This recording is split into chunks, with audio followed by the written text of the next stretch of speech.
जुहार केन्ता अछन आपण माने आशा करूचे आपण माने भल से थिबे। आज होचे पवित्र श्रावण मास शेष सोमवार। देखुन देखुन श्रावण मास पले गला आर मुई काँ जे ई श्रावण मासे मंदिर के नाई जाए जे आपण माने वीडियो के लास्ट तक देखुन जानी पारबे। तार आगु जेन माने वीडियो के नुआ देखुचन सब्सक्राइब करि नेबे। मासर पहला नु किछि ना किछि अशुभ हेउतला मोर संगे। पहला सोमवार के मोर देह भल नाई थाई, मते ज्वर होउतला। तार परे 2 नंबर सोमवार के मैं बाहरी थिले मंदिर जिमी बोली, हेले आमर घरर जड़े खराब हो गले तो मैं मंदिर के जाई ना पारली।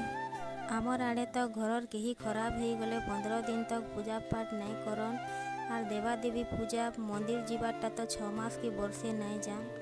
सेथिर लगी इथर श्रावण मासे मंदिर नहीं जाई पारली। जदि आर बरस रे भगवान भल से रखिथिबे बोले जिमी। हेले आके आमर पश्चिम ओडिशार केतनी केते त्यार परब आसुचे से ब्लॉग माने मुई आपण मानकर संगे निश्चय शेयर करमी। आजिरार वीडियो भल लगी थिले लाइक शेयर और जेन माने नुआ देखुचन सब्सक्राइब करि नेबे। इटा हेउचे बेलबुड़ार वीडियो है आ हेतकी बेल के धुका पवन करी करी बहुत जोर वर्षा हैला। वर्षा बहुत जोर हैला तो सेथि लगी बोली मैं आके वीडियो बनै ना पारली। तो आजिरार वीडियो आपण मन को केनता लागला जे कमेंट रे बताबे। आजिरार वीडियो तो मैं इनु रखुछे।